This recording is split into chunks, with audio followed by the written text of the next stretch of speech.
Innal hamdalillah nahmaduhu wa nasta'inuhu wa nastaghfiruh wa na'udzu billahi min shururi anfusina wa min sayyiati a'malina. Man yahdihillahu fala mudilla lahu wa man yudlil fala hadiyalah. Asyhadu an la ilaha illallah wahdahu la syarikalah wa asyhadu anna Muhammadan abduhu wa rasuluh la nabiyya ba'da. Ya ayyuhalladzina amanu taqullaha haqqa tuqatih wa la tamutunna illa wa antum muslimun. Ya ayyuhan nasu taqu rabbakumul ladzi khalaqakum min nafsin wahidah wa khalaqa minha zawjaha wa batha minhuma rijalan katsiran wa nisaa'a wattaqullaha alladzi tasaaluna bihi wal arham innallaha kana 'alaikum raqiba. Ya ayyuhalladzina amanu taqullaha wa qulu qawlan sadida yuslih lakum a'malakum wa yaghfir lakum dhunubakum wa man yuti'illaha wa rasulahu faqad faza fawzan 'azima. Amma ba'du fa inna asdaqal hadits kitabullah wa khairal hadi hadiyu Muhammadin sallallahu alaihi wasallam wa syarrul umuri muhdatsatuha wa kullu muhdatsatin bid'ah wa kullu bid'atin dhalalah wa kullu dhalalatin finnar. Ikhwani fillah rahimani wa rahimakumullah, jamaah sekalian yang dimuliakan Allah Subhanahu wa taala. Alhamdulillah, sepatutnya kita memuji, bersyukur kepada Allah atas limpahan nikmat yang diberikan kepada kita semua. Taufik, hidayah, rahmatnya, sehingga kita menjadi hamba yang istiqomah, dan kita juga dalam keadaan sehat walafiat dan bisa melaksanakan aktivitas seperti hari-hari biasanya. Salawat serta salam semoga tetap tercurahkan kepada junjungan kita Nabi besar Muhammad sallallahu alaihi wasallam, kepada keluarga beliau dan juga kepada para sahabat-sahabatnya dan kepada para pengikutnya yang mengikuti beliau dengan baik sampai hari kiamat. Nikmatani maghbunun katsirun minan nas.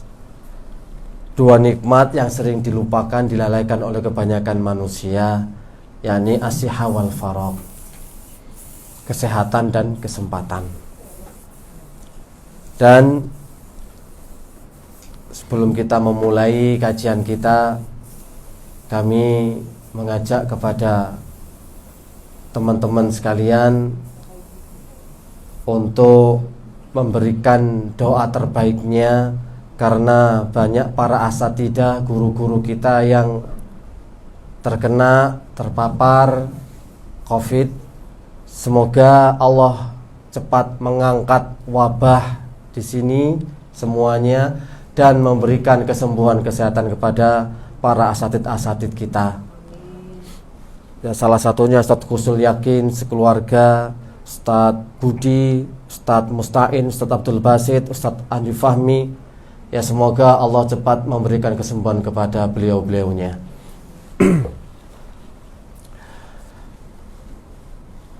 Ikhwani fillah rahimani wa rahimakumullah. Allah Subhanahu wa taala berfirman di dalam surat Ghafir ayat yang ke-60, ketika Allah Subhanahu wa taala berfirman, fad'uni astajibu lakum, maka berdoalah kalian kepadaku, niscaya aku akan mengampuni atau aku akan mengijabahi. Berdoalah ya kalian kepadaku, niscaya aku akan mengabulkan permohonanmu kalian.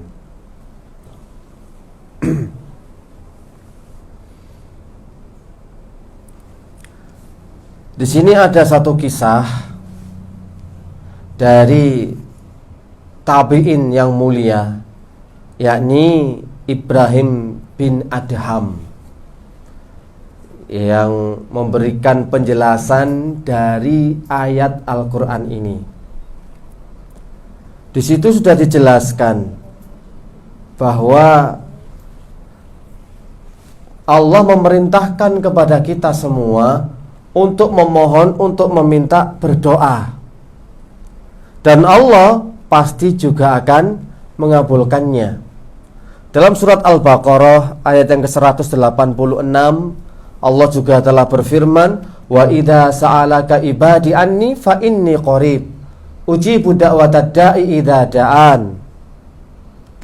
Falyastajibuli wal yu'minu bi la'allahum yarshudun." Apabila hambaku bertanya kepada engkau wahai Muhammad tentang aku, maka jawablah, sesungguhnya aku dekat dan aku mengabulkan permohonan orang yang mereka ketika berdoa.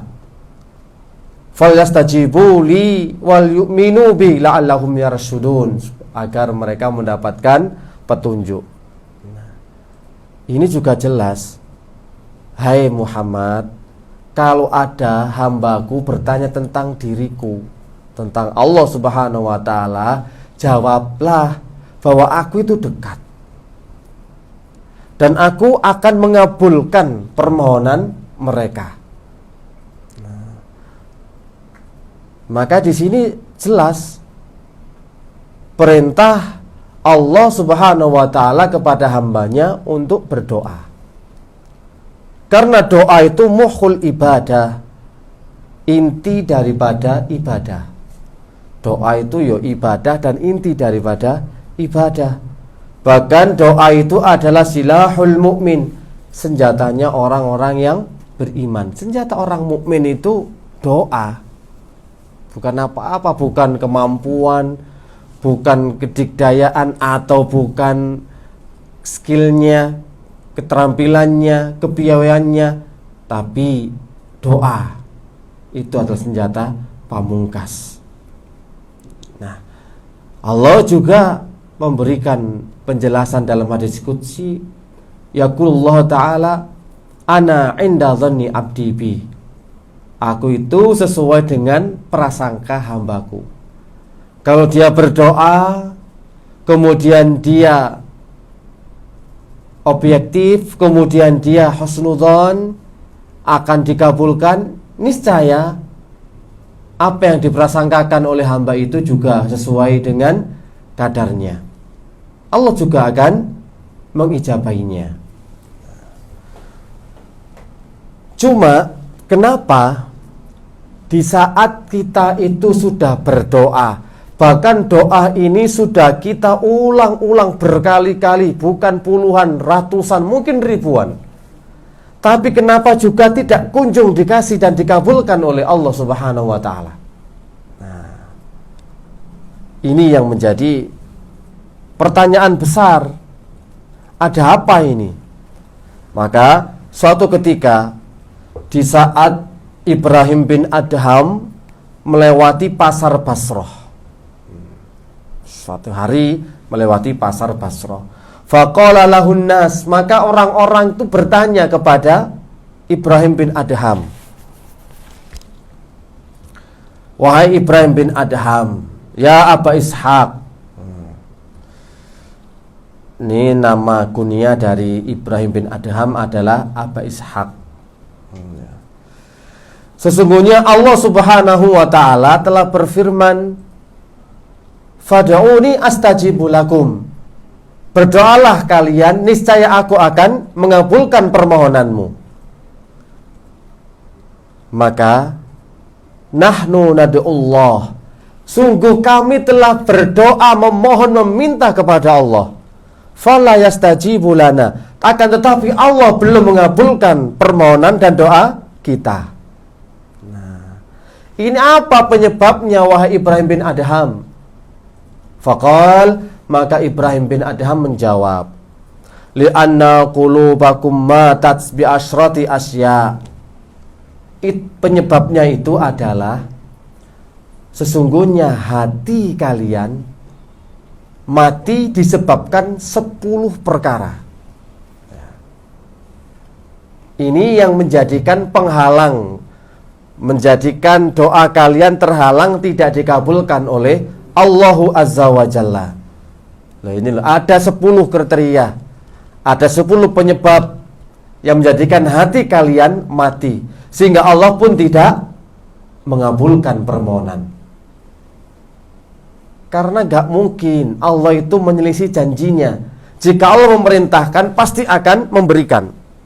Mohonlah, mintalah, berdoalah, pasti akan diberi oleh Allah. Tapi kenapa gak diberi? Lihat apa yang disebutkan oleh Ibrahim bin Adham. Faqala Ibrahim bin Adham, ya alal Basra, matat qulubukum an asyrati asya.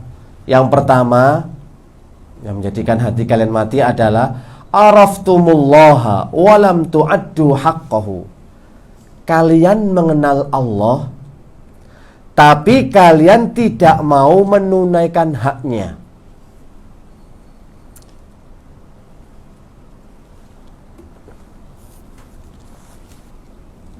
Kalian faham yang kalian sembah itu adalah Allah. Tidak ada Tuhan yang berhak diibadahi kecuali Allah. Tapi kenapa kalian tidak mau menunaikan haknya? Nanti kita jelaskan satu persatu. Yang kedua, qara'tum kitaballah walam ta'malu bihi.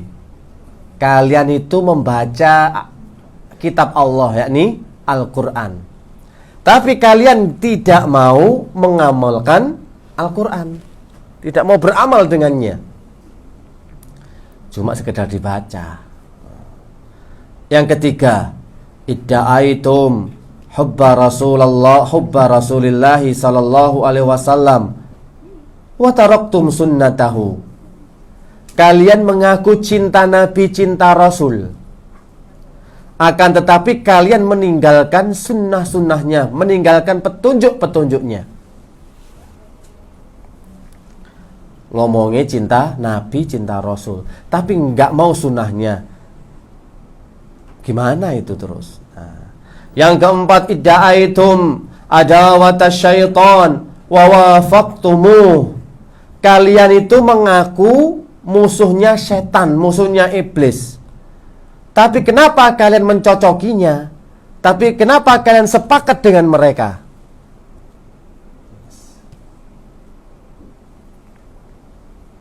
Ini yang keempat. Yang kelima, qultum nuhibbul jannah walam ta'malu lah. Kalian ngomong, kalian berbicara, kalian berkata bahwa kami cinta surga. Tapi kenapa kalian tidak mau beramal untuk surga? Nah, inilah. Cinta surga, pengen masuk surga, tapi nggak mau mengamalkan amalan-amalan yang bisa memasukkan seseorang ke dalam surga. Yang ke 1, 2, 3, 4, 5, 6. Qultum nakhafun nara warhantum anfusakum biha. Kalian ngomong, kalian berkata, kami itu takut dengan siksa api neraka. Takut sekali dengan neraka. Tapi justru kalian menggadaikan diri sendiri untuk masuk ke dalam neraka. Intinya menerjang larangan-larangannya.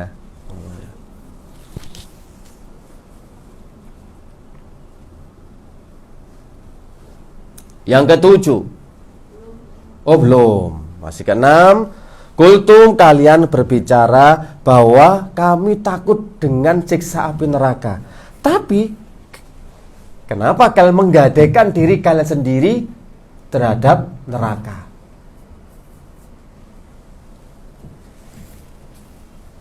Ono apa mana?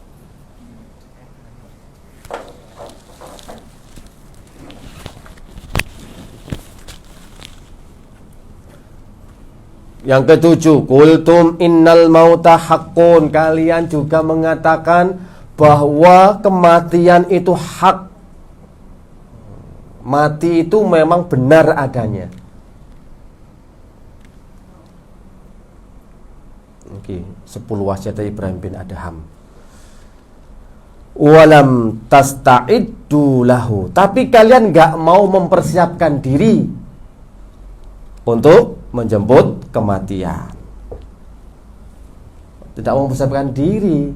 Bagaimana nanti bekal yang bisa dipakai untuk setelah kematian. Tahu loh padahal. Loh, kadang hati kita keras, makanya hati kita mati. Sudah tahu mati itu sesuatu yang hak, gak bisa diundur, gak bisa diajukan. Semua orang pasti akan mengalaminya. Kullu nafsin dha'iqatul maut. Tapi kenapa kok kita gak bersiap-siap? Tidak menabung dengan amalan-amalan yang banyak untuk persiapan kelak kita di akhirat. Lucu kan kadang-kadang.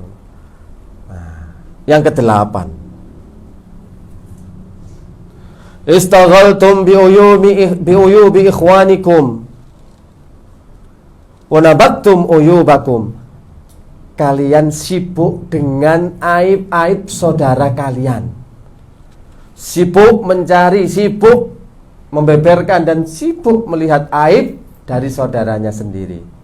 Tapi kalian lupa, lalai terhadap aib-aib diri kalian sendiri.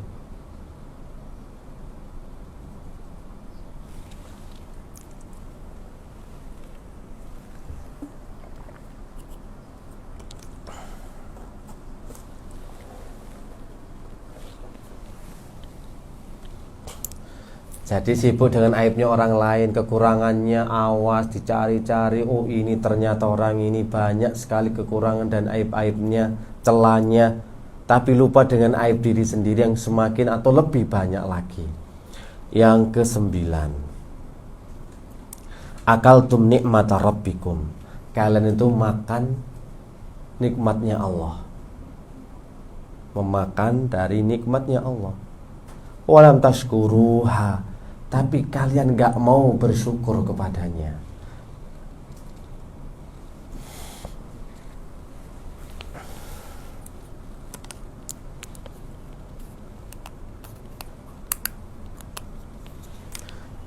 Yang terakhir, ke-10, jadi kita itu, kalian itu makan dari nikmat-nikmat Allah, tapi loh kamu gak pernah mau bersyukur. Kufur terus kurang dan kufur dan kurang. Ini bikin hati kita mati. Yang ke-10, dafantum mautakum. Kalian itu mengubur para jenazah. Saudara-saudara kalian itu sudah kalian makamkan. Walam ta'tabiru bihim, tapi kalian gak mau mengambil ibrah, mengambil pelajaran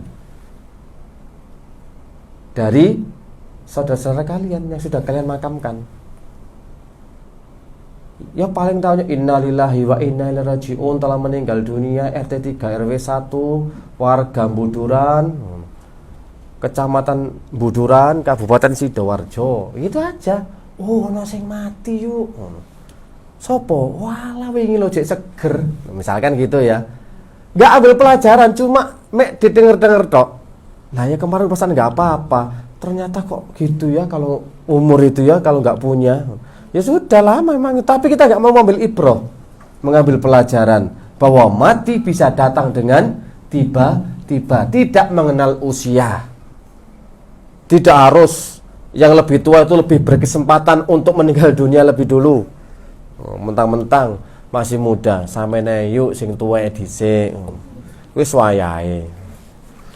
Aku sik rodok suwe koyoke. Sampeyan dhisik ae ngono.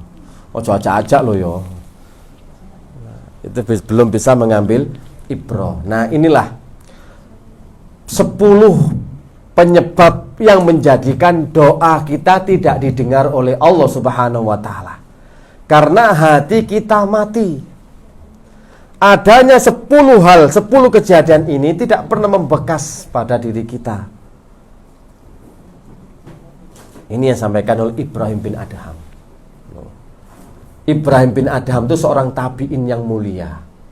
Dia itu ahlul ibadah, ahlul taqwa, hamba yang bertakwa. Sehingga Masya Allah ketika Syekh Ibn Utsaimin rahimahullah dalam bab takwa muraqabah, takwa itu ya, menjelaskan hadis tentang ihfadillah yahfadka. Jagalah Allah, niscaya Allah juga akan menjaga kalian. Baik menjaga jasadnya supaya tidak bermaksiat, baik menjaga perintah-perintah dan larangannya. Maka di situ Syekh Ibnu Utsaimin memasukkan salah satunya kisah Ibrahim bin Adham yang luar biasa. Karena tingkat ketakwaannya kepada Allah Subhanahu wa taala yang tinggi, maka dia dihindarkan dari berbagai mara bahaya dan malapetaka. Jadi gini ceritanya. Ibrahim bin Adham pernah tidur, suatu hari pernah tidur di kebun. Tidur lelap sekali. Tiba-tiba ada datang ular, langsung mendesis di depan mulutnya langsung. Nah, wis talah, ya nopo sih, namanya ada ular, langsung ujuk-ujuk ke bawah ular kobra, siap gitu loh. Tapi ternyata apa? Karena Ibrahim bin Adham orang yang bertakwa, mengamalkan ihfadillah yahfadka, menjaga hak-hak Allah, menjaga kewajiban-kewajibannya, menjaga agar dirinya tidak bermaksiat kepada Allah, maka Allah pun menjaga dia dari gangguan binatang berbisa. Sehingga ular itu pun yang asalnya adalah mengganggu, tetapi dengan izin Allah Subhanahu wa taala, justru ular itu menjaga Ibrahim bin Adham sampai beliau terbangun dari tidurnya dan gak ada apa-apa. Harusnya kan dipatok dengan bisa yang luar biasa, tapi karena tingkatan ketakwaannya kepada Allah Azza wa Jalla, sehingga Allah menjaga Ibrahim bin Adham. Ini salah satu kisah yang langkah dari Ibrahim bin Adham. Memang orangnya zuhud, orangnya takwa, orangnya Masya Allah luar biasa, tapi yang satu ini.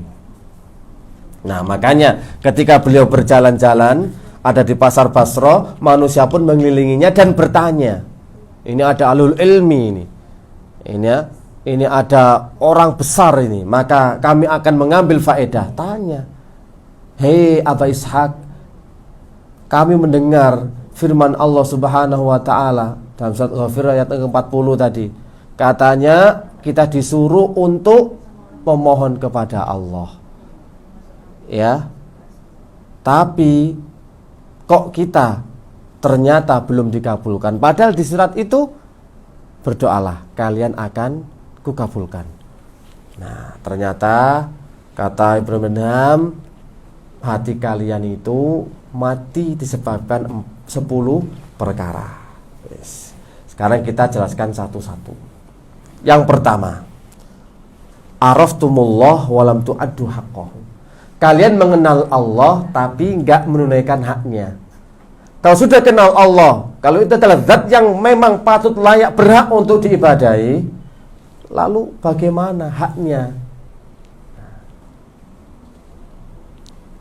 Maka dalam suatu hadis yang sahih riwayat Bukhari Muslim, ketika Rasulullah SAW berboncengan dengan Mu'adz bin Jabal. Nah, disitulah Nabi bertanya kepada Mu'adz, ya Mu'adz, atadri ma haqqallah 'alal ibad wa ma haqqul ibad 'ala Allah? Hei Mu'adz bin Jabal, tahu enggak kamu ma haqqallah, apa sih haknya Allah atas hambanya, dan apa hak hamba atas Allah Subhanahu wa taala? Qultu, Mu'adz bin Jabal menjawab, Allahu wa rasuluhu a'lam. Allah dan Rasulnya yang lebih mengetahui. Allah dan Rasulnya yang lebih mengetahui. Qal, maka Rasulullah menjelaskan, haqqullahi 'alal ibad, haknya Allah terhadap hamba itu adalah ayya'buduhu wa la yusyriku bihi syai'a. Hendaknya manusia itu beribadah menyembah hanya kepada Allah dan tidak berbuat syirik sedikit pun kepada Allah. Haknya apa? Hanya Allah, gak mau diduakan. dalam beribadah, dalam memohon pertolongan, istighosah, meminta bantuan, itu nggak ada lain kecuali hanya kepada Allah. Menyembah pun kepada Allah, sampai memberikan ibadahnya, doanya, zikirnya, sholatnya, nyembelihnya, semuanya harus kepada Allah. Sebagaimana firman Allah Subhanahu wa taala, "Inna a'tainakal kautsar fasholli li rabbika wanhar." Salatlah kepada Rabb kalian dan sembelihlah binatang kurban kalian. Lah kalau ternyata kita berkorban bukan untuk Allah tapi karena untuk sesajen, karena supaya kita itu mendapatkan keselamatan dari gangguan, dari hama, dari panen, yaitu bukan ibadah karena Allah. Tujuannya sudah berbeda. Kita menganggap yang bisa menolak mudarat ada selain Allah. Kalau kita berbuat demikian, padahal tidak ada, cukup Allah. Allah nggak mau diduakan loh ya. Beribadah hanya kepada Allah. Wis, menyerahkan ibadah apa saja. Yang namanya ibadah itu kan segala sesuatu yang dicintai dan diridhai oleh Allah, baik ucapan ataupun perbuatan. Jadi segala sesuatu yang dicintai dan diridhoi oleh Allah, dari ucapan ataupun perbuatan, baik yang nampak ataupun yang tidak nampak. Ucapan dan perbuatan apa saja yang Allah mencintainya dan meridhoinya, itulah namanya ibadah. Jadi kita nggak bisa bikin sendiri-sendiri itu. Kita tidak diperkenankan oleh syariat untuk membuat tata cara ibadah kita kepada Allah. Allah yang mengetahui yang berhak, maka Allah juga yang akan mengajarkan kepada manusia. Makanya itu haknya. Ayo ketika beribadah jangan berbuat syirik.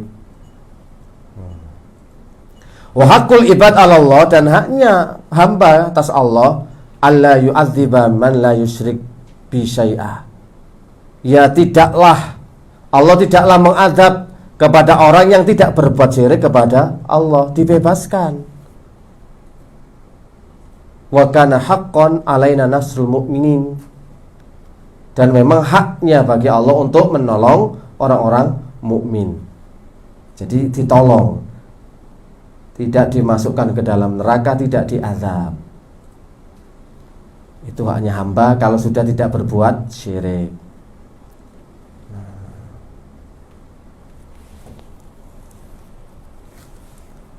Dengan tauhid inilah sehingga Allah mengutus seluruh rasul dan para al-anbiya untuk menyerukan supaya mereka beribadah hanya kepada Allah dan menjauhi peribadatan kesyirikan, peribadatan kepada selain Allah. Sebagaimana dalam surat An-Nahl ayat yang ke-36. Surat An-Nahl ayat yang ke-36. Walau qad ba'atsna fi kulli ummatin, dan sungguh kami telah mengutus pada tiap-tiap umat, yakni mengutus rasulan, seorang rasul, ani'budullaha, supaya mereka menyembah beribadah hanya kepada Allah, wajtanibut taghut, dan menjauhi peribadatan kepada taghut.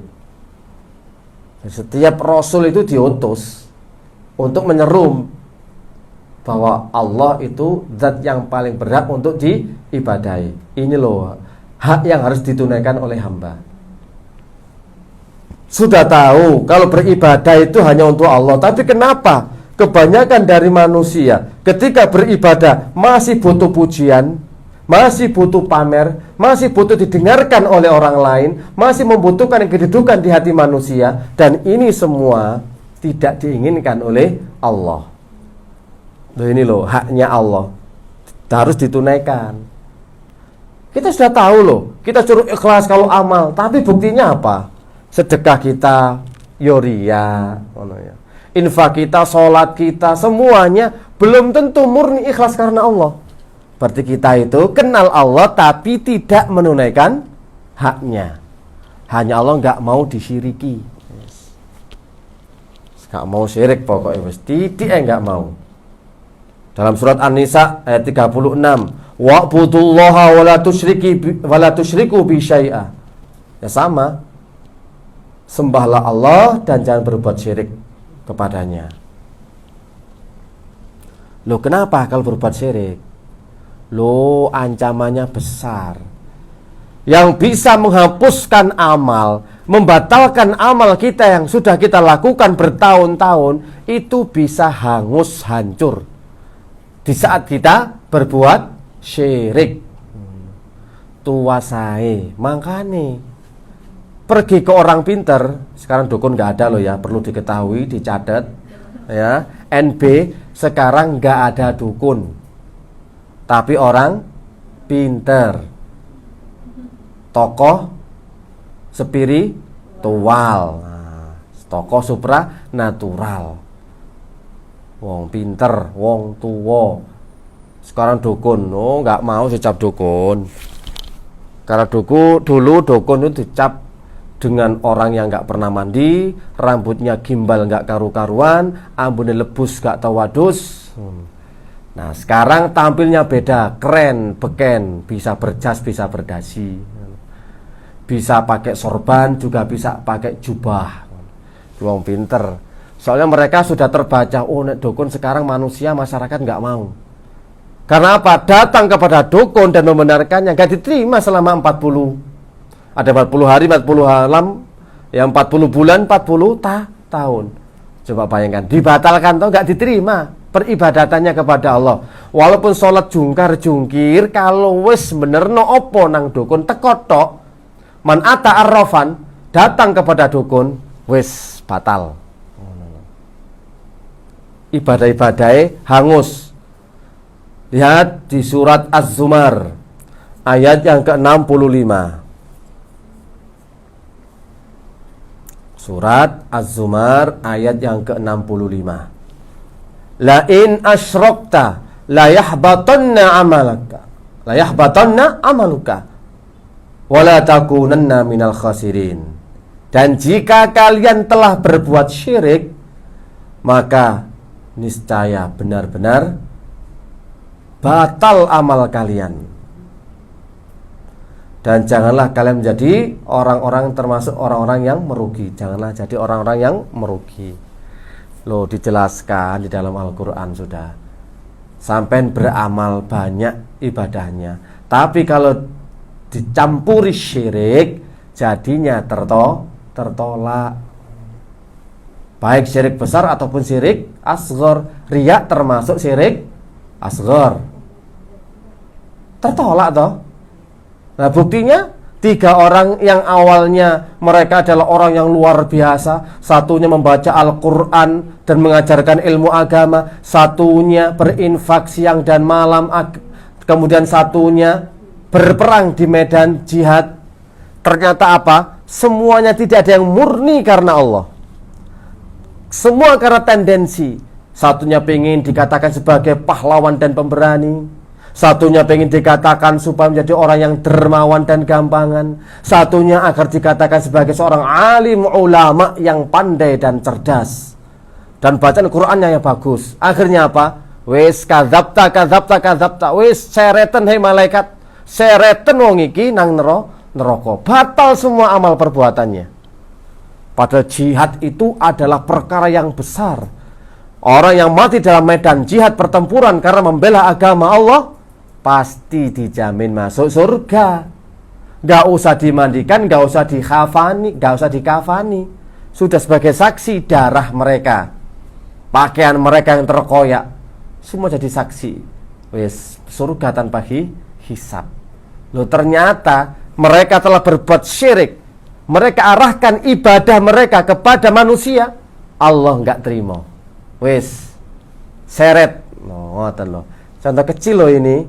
Belum lagi yang mereka memohon kepada Mbah Karuwun, memohon kepada Mbah Gimbal, Mbah kepada Mbah Warekso. Di sini kami sekarang gagal panen, banyak tikus. Harusnya kan dikasih racun tikus, malah perginya ke Mbah yang Mbah Warekso. Ono Mbah Kliwon, ono Mbah Paing, ono Mbah Pon. Iku mbah-mbah sing babat alas hari ini. Makanya kudu pamitan. Jenengan nek duwe gawe, nek gak kepingin segone gak mateng. Nah, biasanya kan ngoten dulu itu ya. Banyak ketika itu kita punya hajat itu ya, nasi gak mateng kemerotok. Nah, itu sering terjadi. Jenang diudek pirang-pirang dino gak mateng-mateng. Ternyata digudo gendruwo jarine ngoten kan. Lah iku salah sijine apa? Penyebabe ora pamitan karo sing bawa reksa. Gitu. Harusnya nang Mbah Kliwon, saya mau ada hajat, kebutuhan, mau menikahkan anak saya. Tolong dong kasih kelancaran. Segone mateng, sing teko bubu wakeh. Soalnya aku buan iki ya utangku wakeh. Nek sing teko wakeh, isok bati oleh balen. Ngoten biasae teng kampung-kampung niku. Sampai diterang. Ojo sampai udan. Oh, iki nek duwe gawe kadung ngundang wong 1.700. Lah kok udan sing teko mek 300. Wah nangis getih. Torok tekor gak karu-karuan lah ngoten to. Nah, akhirnya nerang udan. Disawatno kono satno kene. Ternyata yang punya hajatan banyak, sing bingung udane. Sing teko kidul digo ngalor. Sing teko lor gongetan. Sing kongetan digowo ngulon, bingung udane. Wis mbuh wis tak udan dhewe ngono. Wis grotok-grotok lho. Soale apa bingung disatno kono satno kene. Wah, kabeh padha wae pawang. Iki jane wayah udan kok gawe duwe gawe. Ya mesti udan ngono. Wis. Namanya orang itu kan. Tuh lihat peribadatannya. Mereka berdoa bukan kepada selain Allah. Ya. Ritualnya atau zikir wiritannya juga bukan karena Allah. Astagfirullah, subhanallah, tapi bukan Allah supaya apa? Aman, gak hujan. Yes. Maka hal itu semua dibantah oleh Allah, semua batal, gak boleh dilakukan dan amalnya gak diterima. Makanya kalau ingin mendapatkan surga, kalau beramal soleh jangan dicampur-campur. Dalam surat Al-Kahfi ayat yang ke-110, "Faman kana yarju liqa'a rabbih falyamal amalan shalihah." Kalau memang kalian itu mengharapkan pertemuan dengan Allah, orang mukmin itu kan rindu dengan Allah, pengen berjumpa dengan wajah Allah. Karena setiap amalan yang mereka lakukan selalu mengharap wajahnya Allah.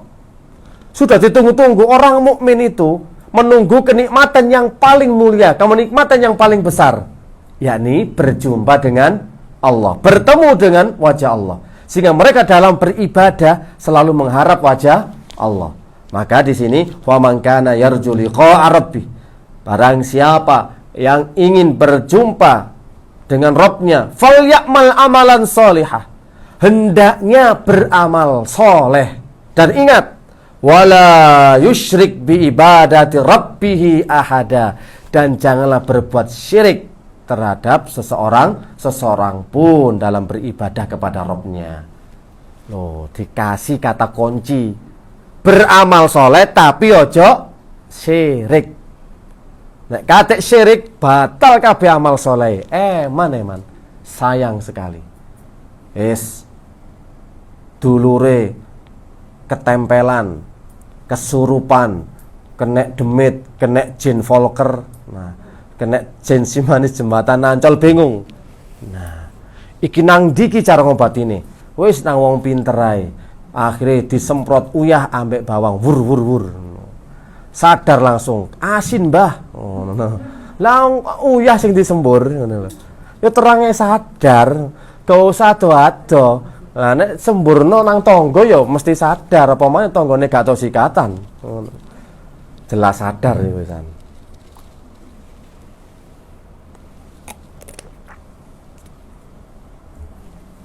Jadi amat sangat disayangkan. Aduh. Nah itu araftumullah walam tu'addu haqqahu. Kalian mengenal Allah tapi tidak mau melaksanakan, menunaikan haknya Allah. Number 2. Qara'tum kitab Allah. Kalian itu yang baca kitabnya Allah, baca Al-Quran, tapi kok nggak mau mengamalkan isi Al-Quran. Diwaca Al-Quran itu, wa iqamus shalah wa ita'uz zakah, tunaikanlah sholat dan tunaikanlah zakat. Kerjakan sholat, dirikanlah sholat dan tunaikan zakat. Tapi di wong sing gelem zakat. Zakat ikut tiap tahun. Tapi ternyata kaum muslimin sedikit sekali yang menunaikan kewajiban zakat. Padahal itu isi daripada Al-Quran. Diwaca tok ket awal alif lam mim dzalikal kitabul la raiba fihi dalil muttaqin alladzina yu'minuna billah. Ngoten nggih. Terus alladzina yunfikun alladzina yuqimuna sholata wa mimma razaqnahum yunfikun. Masyaallah, kambik lali kabeh. Wis melok lali bolehan. Dikongkon infak, ya dikongkon mendirikan sholat, iki jenenge wong bertakwa, ya menunaikan zakat, selalu digandengkan, ya. Wa tuqimus shalah wa tu'tuz zakah.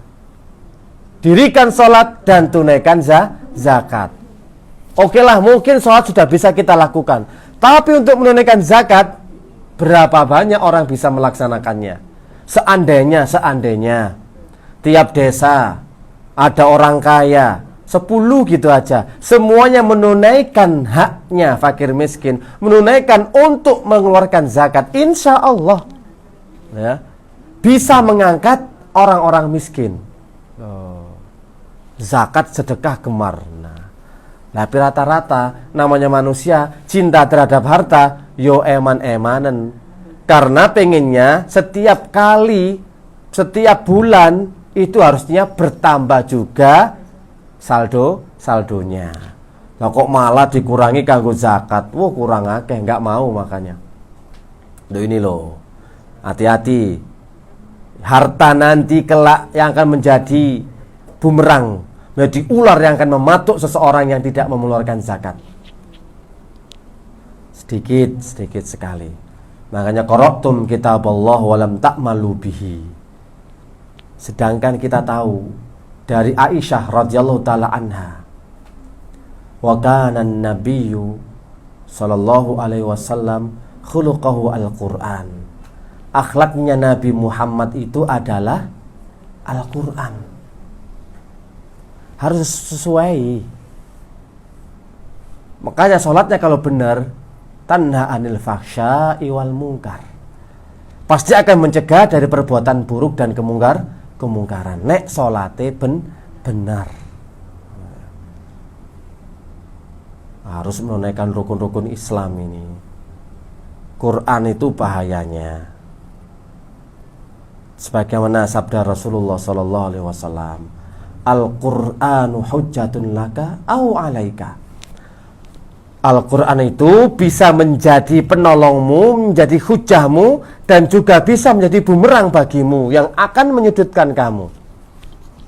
Al-Quran. Karena apa? Kamu sudah tahu dalilnya, sudah tahu isinya, tapi nggak mau melaksanakannya. Wow, nanti nuntut Al-Quran nanti. Di akhirat kelak nuntut kepada kita. Karena kita tidak mengamalkan isi daripada Al-Quran. Wow, isinya wakepol.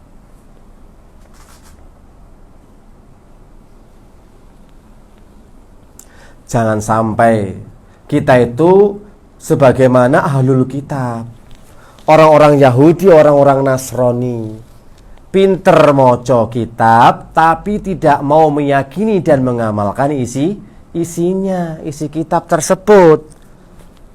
Dalam surat Al-Jum'ah ayat yang kelima,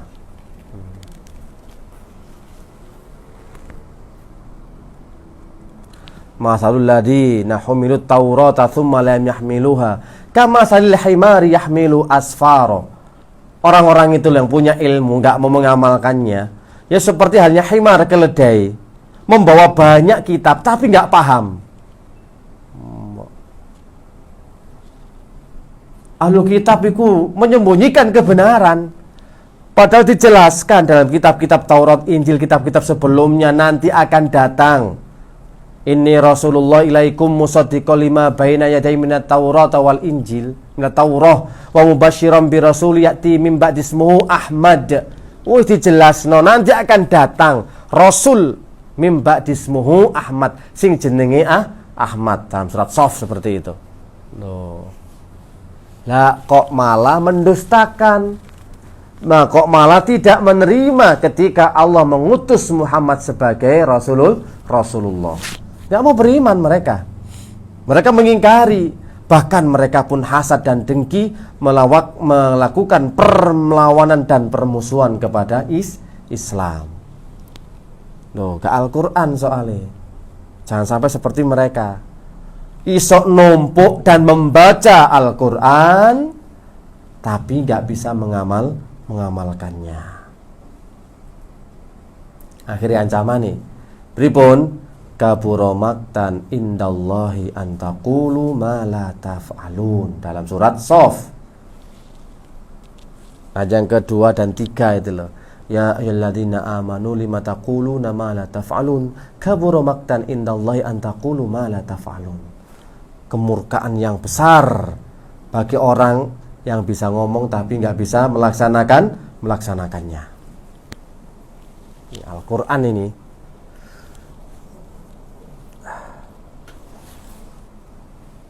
Yang bisa menjadikan syafaat kita kelak di akhirat. Iqra'u al-Qur'ana fa inna lakum syafi'an yaumal qiyamah. Bacalah Al-Quran, nanti kelak bisa menjadi syafaat di hari kiamat bagi kalian. Terus Al-Quran ini kudu diamalno saiki isine. Kalau Rasulullah saja akhlaknya adalah Al-Quran, berarti kita patut mencontoh akhlaknya Nabi Muhammad sallallahu alaihi wasallam.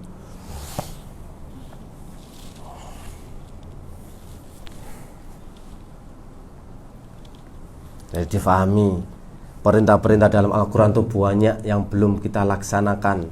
Seperti halnya juga dalam surat-surat yang lainnya. Ciri-ciri orang bertakwa itu seperti apa? Alladzina yunfiquna fi sarai wadh-dharra. Orang takwa itu cirinya adalah mereka yang mau berinfak baik di dalam keadaan sempit ataupun dalam keadaan lapang. Nah, kadang-kadang dua-duanya ini enggak sejalan. Orang mau mengeluarkan sedekah, mau mengeluarkan infak di kala lapang. Di kala sempit enggak mau. Nek pas longgar tok, alhamdulillah isok ngelebeni cemplong nang masjid. Alhamdulillah isok bantu dulur. Nah, ini waktu di waktu luang. Tapi di waktu sempit untuk mengeluarkan uang sepeser itu pun susah. Saya juga butuh, keluargaku butuh.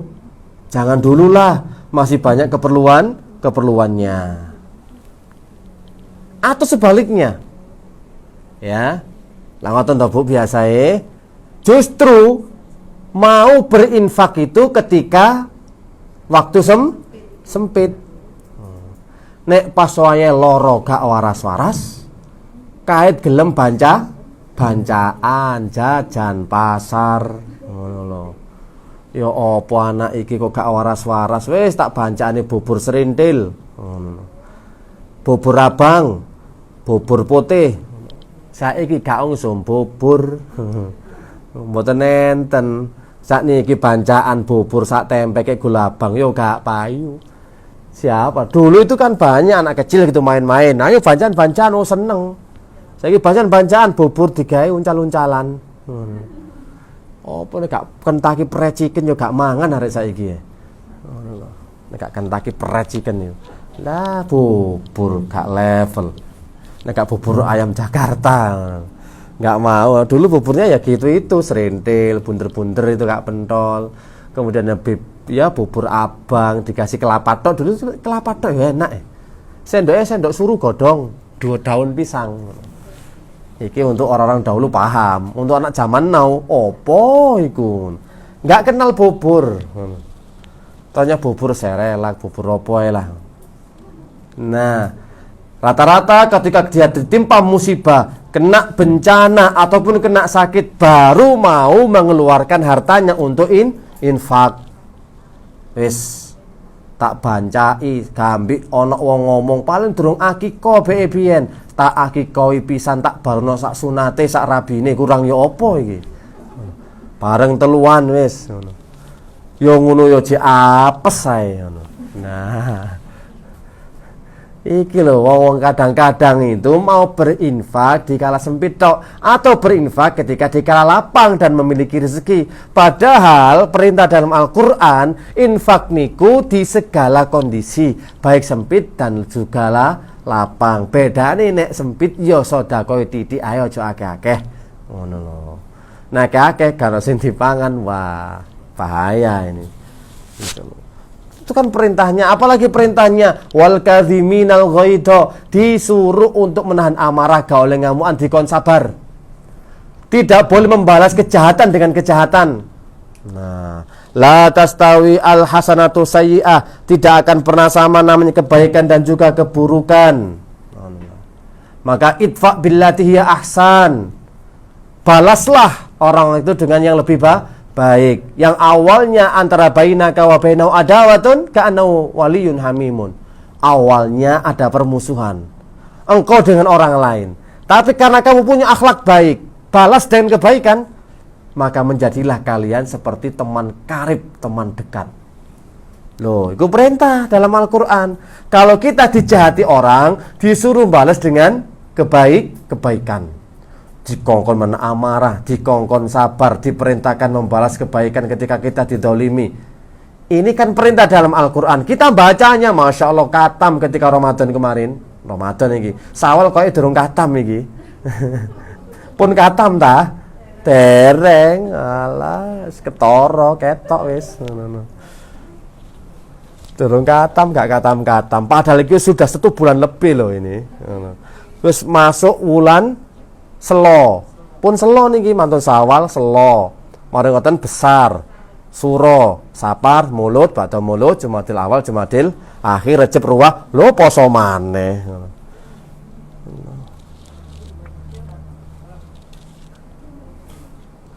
Tuh, ngoten lho. Jadi kita itu berupaya semaksimal mungkin untuk melaksanakan isi dalam Al-Qur'an. Bukan sekedar membaca dan menghafalkannya saja, tapi mentadaburi dan mengamalkannya. Loh, seperti Rasulullah SAW, akhlaknya seperti Al-Quran. Al-Quran memangnya dikon sabar, dikon balas kebaikan, dikon sedekah, dikon zakat, loh, dikon opoy, wa'mur bil ma'ruf wanhanil mungkar, amar ma'ruf nahi mungkar, terus dikon dadi wah, orang bagi ya disuruh untuk menjadi pemaaf, gitu loh. Jadi pemaaf, nggak boleh cepet emosi, nggak boleh istijal. Isi Al-Quran itu banyak. Harus menyambung tali silaturahmi kepada keluarga kita. Ternyata yo gak wawu sampai riyoyo. Riyoyo pirang tahun, 3 tahun kayak Bang Toyib. Lah yo tapi gorong iso nyopo padahal sak tonggo. Yo dijelasno gak halal, gak wawo niku lebih dari 3 hari yo tetap. Wis, ngoten lho. Intine banyak sekali kita itu menyelisih perintah-perintah dalam Al-Qur'an. Perintah dalam Al-Qur'an apa maneh? Disuruh tatajafa junubuhum anil madaji. Disuruh untuk menjauhkan lambung dari tempat tidur supaya terjaga dan banyak sholat tahajud. Wis, nek posowan tahajudan. Traweh, sregep, akas. Tiba Sawal yo belang-belang, bolong-bolong. Leren dhisik istirahat, mosok ibadah terus. Poso ibadah pegel wisan traweh, saulan nutuk iku alhamdulillah ngono. Wis bersyukur aku wisan, sujud syukur iso traweh bendina. Lah saiki leren dhisik pegel, mari anjang sana, mari weweh kono weweh kene ngono. Sambang kono sambang kene pegel. Allah yang ngerti kon aku kepegelen ngono. Mbok cetoe nek golek alasan. Nggih. Wis ngerti Gusti Allah iki, paham karo umate sing koyo aku ngene iki. Ngono. Wis kepegel wisan ya Allah. Pegel nggih jajan, pegel weweh, pegel muter-muter keliling-keliling nang bolo-bolo kabeh. Dadi kula nyuwun pray dhisik free.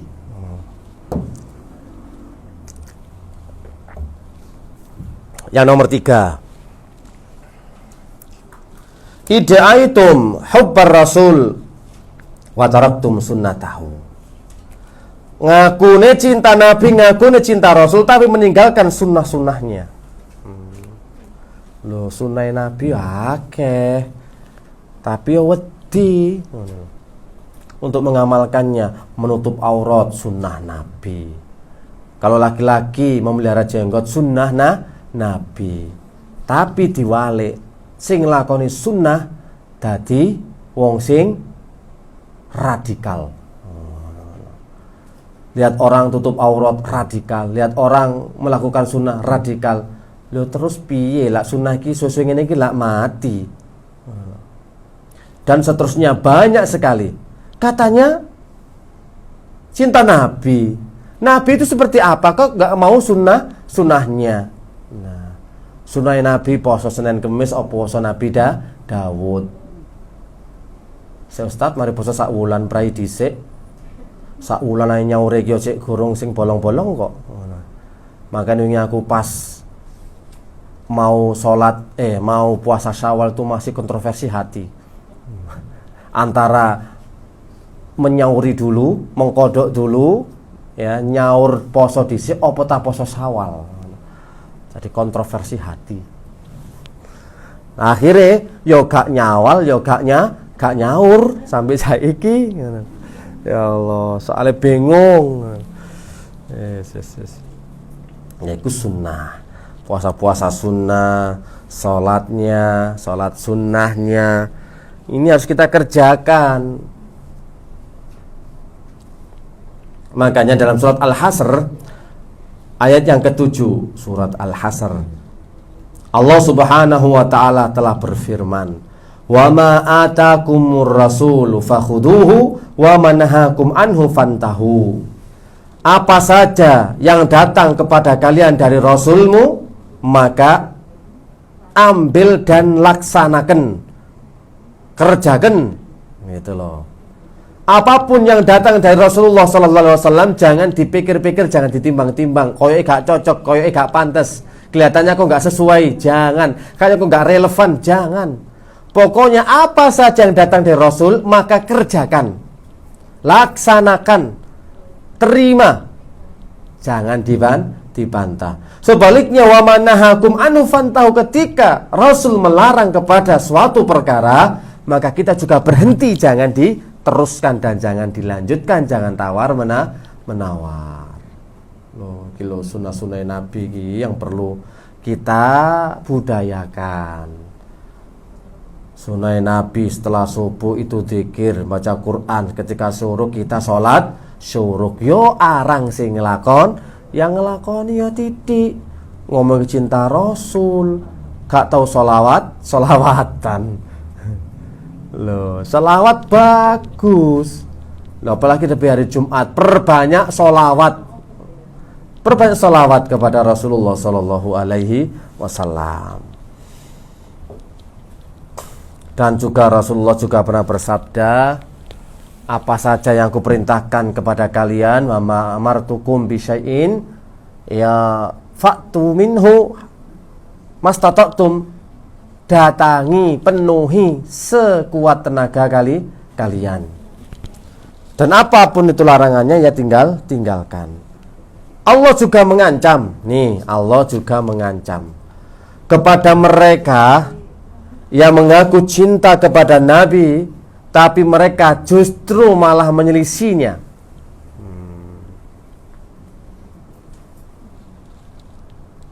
Dalam surat An-Nur ayat yang ke-63. Surat An-Nur surat yang ke-24, ayat yang ke-63. Di dua ayat terakhir.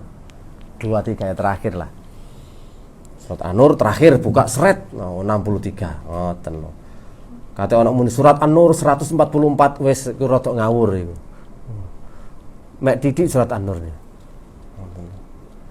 Nah, di situ Allah menegaskan falyahdharil ladzina yukhalifuna an amri an tusibahum fitnatun ayusibahum adzabun alim.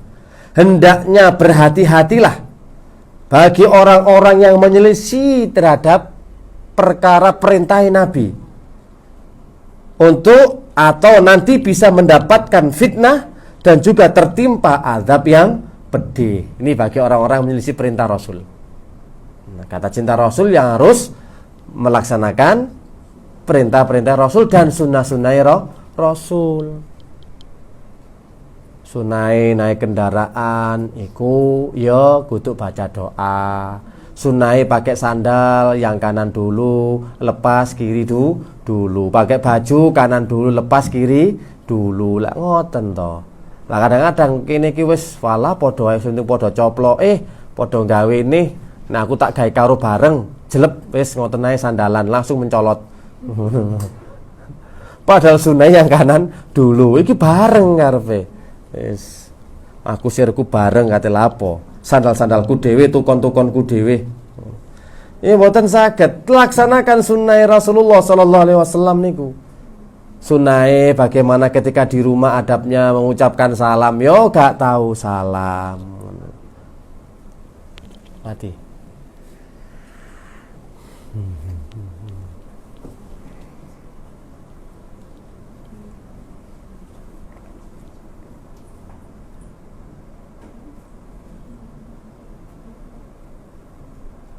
Jangan selisih sunnah Rasulullah Sallallahu Alaihi Wasallam. Ya bagaimana sunnah Nabi ku wong wedok kudu iso mulyakno wong lanang. Ini sunnah. Yang laki-laki juga bisa menghargai perempuan. Lah kalau sama-sama menjalankan sunnah, suami menjalankan sunnahnya, istri menjalankan sunnahnya, insya Allah gak bakal gegeran. Kenapa kok gegeran? Kenapa rumah tangga kok gak sakinah mawaddah warahmah? Ya kurang melaksanakan sunnah Nabi. Cintai Nabi tapi tidak mengamalkan atau meninggalkan sunnahnya. Loh, misalkan kalau suami punya istri lebih dari satu, ya digilir, diundi. Ketika mau safar, ya diundi. Nama siapa yang keluar, yang lainnya nggak boleh protes. Iki kalau punya istri lebih dari satu. Kalau istrinya cuma satu, ya saya digonang dindi wis. Melu gak ada masalah, cuma siji ae kok. Wis siji ditinggali pisan. Nah, akhirnya protes terus. Yang laki-laki enak kumpul sama teman-teman, bisa makan enak di restoran, rumah makan, lesehan, ngopi terus. Yang perempuan ngopi opo? Kopi paste. Itu loh kadang-kadang gak difahami. Ya, kalau kita jelaskan satu-satu sunnahnya Rasulullah tentu banyak sekali. Ya sholat malam, sunnahnya kalau laki-laki itu bangun maka bangunkan juga istrinya. Rahimallahu rajulan istaiqadha min naumihi.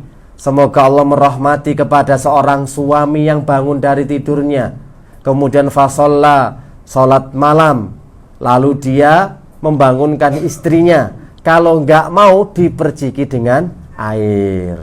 Atau kebalikannya, Allah juga memberikan rahmat kepada seorang istri yang bangun malam kemudian membangunkan suaminya. Jika enggan maka diperciki dengan air. Loh wis enak toh. Sunaiku cipratan banyu. Tangi mi bi pa ma tangi ngono. Sik talah ciprati ngono. Sak ciprat gak mempan sak siwur ngono. Lho kudu ngono didusi pisan. Adus pisan, cek seger. Ngoten lho. Bila perlu langsung. Ngoten sih. Lah iku sunnah niku. Pun dhewe-dhewe mentang-mentang wis aku salat dhewe, bojoku turu ya wis ngorok-ngorok gak ngereken salahe. Ngono. Nah, ini ndak boleh, sunnahnya harus bekerja sama antara suami dan juga istri. Yang keempat sekarang.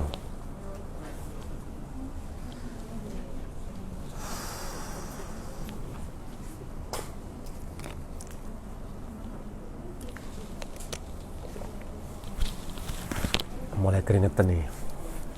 Alhamdulillah. Idda'aitum adawata syaitan. ngakune musuhe setan, musuhe iblis.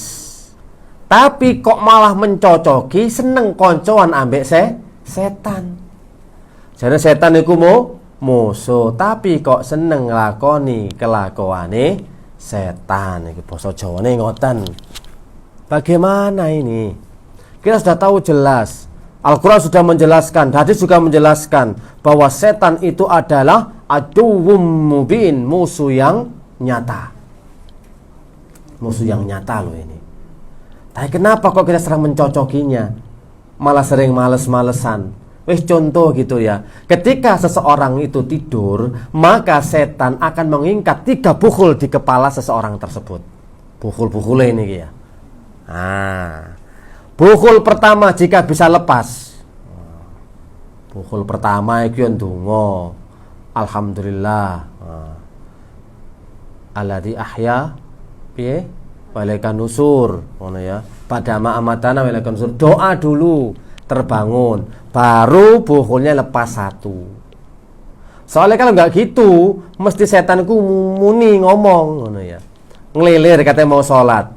Hei, tenang aja. Malam masih panjang, tidur lagi. Subuh sekarang jam 4 lebih seperempat. Nah, lebih 15. Sekarang lo masih jam setengah 4, masih lama. Ya wes tak turu. 4 kurang seperempat. Ngelilir maneh, sik suwe bro setengah jam. Sampai jam 4. Jam 4 alah 5 menit maneh. Kan sik ngantuk sama ning melekan. 5 menit akhirnya bablas. Itu memang hembusannya setan. Sudah tahu setan itu musuh, tapi kok akeh wong sing mengikuti langkah-langkah setan. Yes. Kalau mampu melepaskan bukhul yang pertama, ganti bukhul kedua. Kalau dia mau berangkat menuju tempat wudhu dan mengambil air wudhu, maka lepas lagi bukhul satunya. Tinggal 1 lagi, sudah lepas 2. Yang terakhir, kalau sudah mereka berdiri dan mau sholat, maka lepaslah 3 bukhul itu, sehingga setan pun tidak memiliki kuasa apa-apa. Dan ketika orang ini sudah bangun sholat malam pada pagi harinya, dia akan semangat, antusias dan energik. Nah, kilo ku setan ku ngono. Asyaitonu ya'idukumul faqra, setan itu menjanjikan kefakiran. Makanya gak ada orang berani fakir, gak ada yang berani miskin. Semuanya berlomba-lomba selalu berdoa untuk mendapatkan keluasan rezeki dan kelapangan rezeki.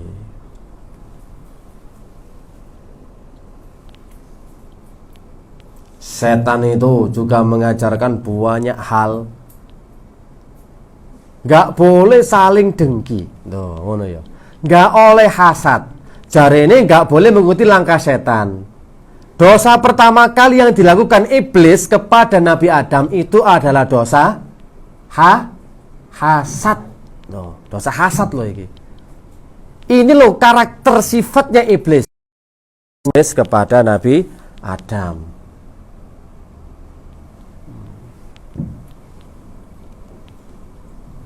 Loh ya, hasad gak oleh, tapi yo kira-kira ya, manusia itu banyak yang terjangkit penyakit hasad atau banyak yang selamat? Banyak yang terjangkit. Wong hasad iku wis kok ndiae nggone. Sesama ustadz yo bisa hasad, sesama ulama yo bisa hasad, sesama kompetitor pedagang yo iso hasad. Di kantor yo hasad, sesama dokter yo iso hasad, sesama wis opo wae iso hasad. Dan paling mudah hasad itu. Sampai-sampai kata Ibnu Taimiyah, jarang sekali orang selamat dari penyakit hasad. Jarang sekali. Rata-rata terjangkit penyakit hasad. No, nih bayangkan. Ini ada ciri khasnya iblis, ciri khasnya setan. Kita adalah musuh besarnya setan, tapi kita mengikuti langkah-langkahnya setan. Panjang ini ulasannya, bahas setan itu panjang. Kita bahas setan. Kita diperintahkan makan minum dengan tangan kanan supaya menjadi setan. Kan gitu. Idza akala hadukum falyakul biyamini wa idza syariba hadukum falyasrab biyamini. Fa inna syaitana ya'kulu washrabu bisimalihi. Apabila kalian ingin makan, maka hendaklah makan dengan tangan kanan. Ketika kalian ingin minum, maka minumlah dengan tangan kanan. Karena apa? Sesungguhnya setan itu makan dan minum menggunakan tangan kiri. Maka selisilah gayanya setan. Itu salah satu cirinya, caranya menyelisihinya. Nah, ngomongi musuh setan, tapi kok kita malah cocok sesuai dengan karakternya setan. Nah, sudah. Ini kelihatannya nggak selesai ini. Ya, mungkin kita lanjutkan pada sesi yang kedua, patu. Ya, kira-kira ada yang ditanyakan kah? Sebelum ada sesi tanya jawab, mungkin yang belum paham. Kita tunggu.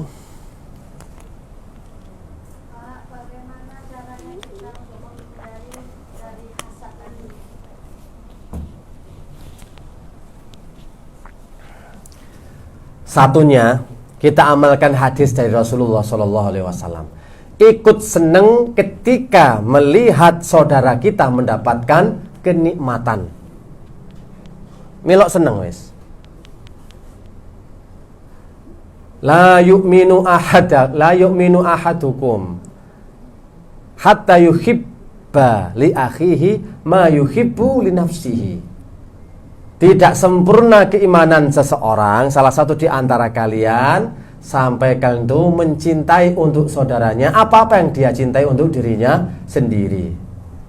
Seneng gak kita dapat nikmat? Seneng kan? Nah, berarti usahakan juga ikut seneng ketika melihat saudara kita mendapatkan nikmat. Mendapatkan nikmat kan macam-macam. Istri yang cantik, anak yang nurut, soleh dan soleha, kemudian rezekinya lancar, usahanya luar biasa. Jangan cekot-cekot, tapi malah ikut seneng. Diusahakan. Ini tips yang pertama ya.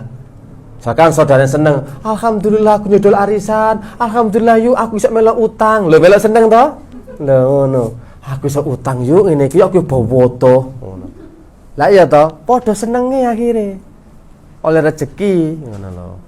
Duduk malah alhamdulillah kaya arisan. Oh alah, sing oleh malah wong sing duwe-duwe. Aku sing tak arep-arep kate duwe gawe gak oleh-oleh arisan lho. Malah nopo? Ya malah menggerutu, malah mengeluh. Diupayakan. Ya Allah, ternyata yo Mbak sapa iko? Mbak Surati oleh jodoh yo gua kang ganteng, sogeh, nurut, soleh, wis malah apal Quran pisan. Aduh. Kok iso lo kena Surati? Lho, akhirnya seneng hasad dengki kan ngono nek hasad dengki. Surati yo gak ayu, cek ayu anakku. Iki cano hasad niki. Pantes aku. Mong Surati koyo ngono ae lho. Iku hasad. Surati kok dihasati. Harusnya kan seneng, Masya Allah Surati rek bojone ngono. Gede dukur, gagang, ganteng, soge yo soleh pisan. Dadakno sampean sing cekot-cekot. Dirusak. Mas, aku ro kartune Surati, cok gelem karo Surati. Surati biyen ngene. Lho iku hasad wong dengki akhirnya cek kisru gak situ rabi, enggak boleh. Pokoknya kalau kita melihat saudara kita mendapatkan kenikmatan, mendapatkan kesenangan, kegembiraan, usahakan kita juga ikut senang dan gembira. Yang kedua, caranya jika hasad, doakan keberkahan ketika saudara kita mendapatkan nikmat. Ukhti, Mbak, yuk, barakallahu fikum, Masya Allah, subhanallah. Loh, cek selamat, mugi-mugi barokah. Nek oleh barokah, engko aku kecipratan barokah. Ngoten lho. Sampun, ada lagi?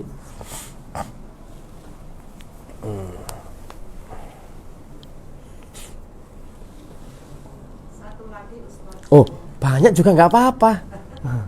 Saya punya anak mantu yang indigo Ustaz. Nah, saya itu pernah diberitahu, mama jangan ke, dan untuk hari ini mama jangan pergi ke arah, misalnya ke arah timur. Tapi saya nggak gubris, iya iya. berangkat aja. Akhirnya Saya juga kejadian ada kecelakaan. Oh. Gimana caranya menyikapi seperti itu, kejadian seperti itu? Iki indigo. Oh, Masya Allah, itu jawaban yang paling tepat. Satu pertama, yang indigo diruqyah. Ben gak indigo lagi. Nanti gimana? Kita ini sudah waktunya perjalanan ke barat. Ternyata dilarang ke barat. Mama, jangan pergi ke barat. Di sana ada siluman kerbau. Wah. Ada siluman ular ini. Jangan ke sana, nanti dapat celaka, dihadang nanti, Mama. Ngono. Loh, iki boleh was-was.